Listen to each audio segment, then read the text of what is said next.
Hello, my name is Paul K. with Human Payday Saheli and Lane Alexander, and we're going to be talking about the TIBO case study. Now, an overview of the case is the Trusted Imperial Banking Office, TIBO, has multiple issues in regards to their web-based banking operations project, WeBop. The reason for the issue is that the control of the system was outsourced to a third party in Singapore. The goal of this case study is to identify and recommend solutions to the major security, outsourcing, and strategic issues surrounding the WeBot project. Here's an example of its governance structure from the executive side with Mr. Mitchell as the CEO, and Roger DeBrency, Eric Goldentops, William Lux, and Wim Van underneath him. And here we have the IT organization structure with Eric Goldentops being the COO, head of IT, with Stephen Nahas, director of information technology, and various other users and people in the company underneath him. And then we had the IT coordinating committee, which is composed of Ed O'Donnell, Linda Woglius, June Pohr, Kelly Youngman, and Max Rich. Now, first we're going to cover the outsourcing issue. The main issue with the outsourcing issue is the poor security and risk management, insufficient testing of system updates, the lack of TIBO's training for staff, and inadequate performance tracking and reporting. And coming from the board of directors here, the chairman of the board is not involved with the company on a daily basis. He tends to have his own needs he gets to. It's composed of both internal and external members within the company, albeit most are external. Members are technically literate, but are very risk-conscious and interested in what others in the company do, and overall had largely very little to do with the WeBot project. Now, this coming from the executives, who have strong influence on the board, but need cooperation from external board directors to get anything done. They tend to be focused on achieving monetary results, somewhat risk-taking, consists of CEO, CFO, COO, and business executive, with the COO overseeing IT, as said earlier. And they push for development of web banking systems, leading to a lot of problems that came up with WeBop.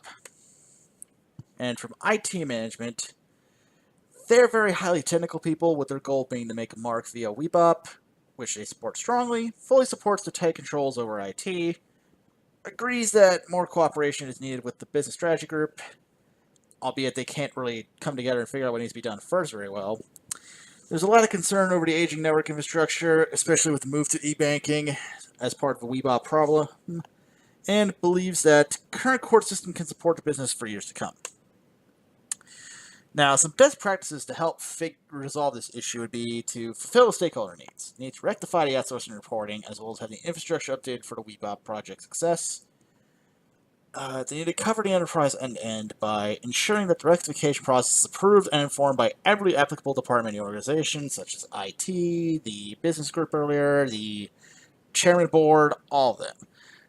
And for this sense, the next part, using a single integrated framework to use this, using the COBIT 5 framework, helps keep the project integrated into the organization's needs, and also has the best chance of success by having everything run around one framework and one methodology.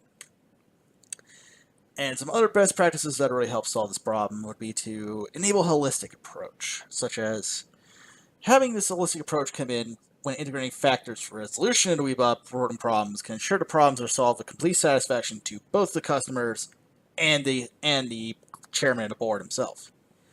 And along with that, one other important thing to keep practicing for best practices to fix this issue is to detach the governance from management. Keeping the IT management away from the governance of the project will ensure that the problems are successfully resolved with no internal muddling.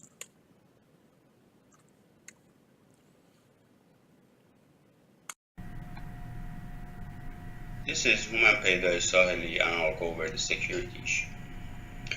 In an anonymous call to the CFO, someone claims to have access to customer information leaked from the enterprise system and confirms it with a fax containing sensitive information like name, account managers, and etc. When analyzing the security issue, a few areas of concerns include not having an up-to-date and in-depth security policy which provides direction and value to individuals within the organization. Another issue is lack of dedicated security manager who monitors organization's network for security breaches and investigates violations when it occurs.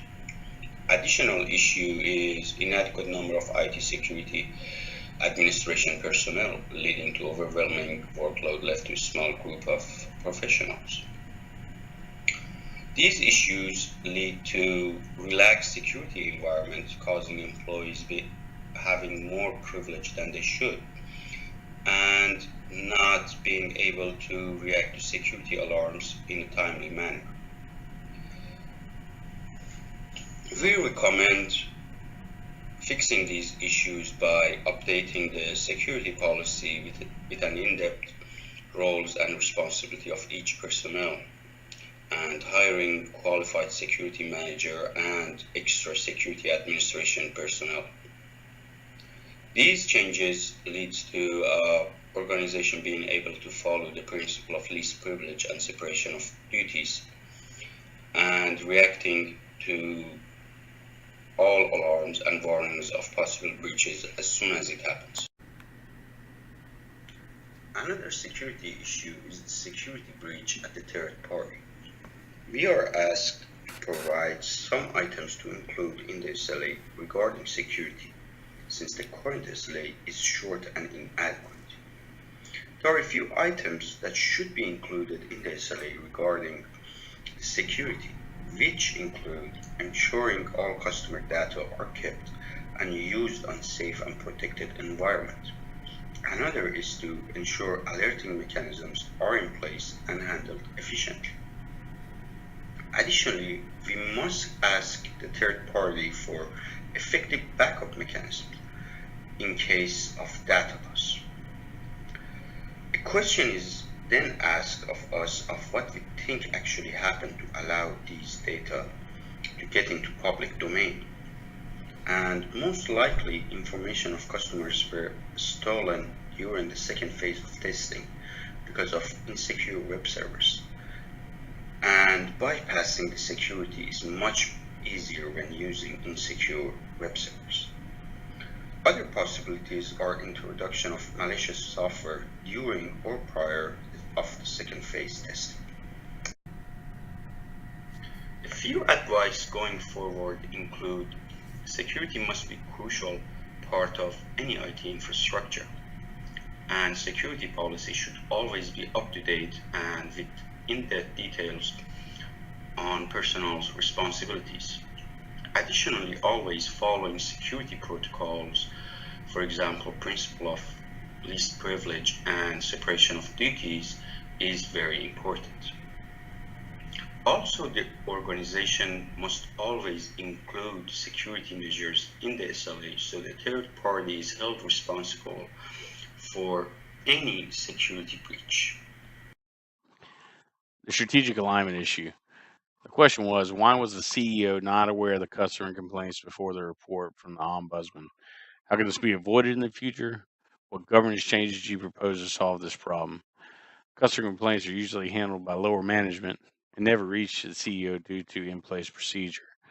Better training and additional procedures put in place by upper management will help avoid future issues. Additional best practices as well as quarterly audits will help solve any future issues. Additionally, this should allow for better customer service, which is in line with the business strategic goals. The second question was, as the board begins the CRM initiative, how could better alignment be achieved between IT and business strategy than was evident in the WE-BOP initiative? The IT department or IT committee will be used instead of a coordination committee. This will help better align the business strategic goals with the IT department.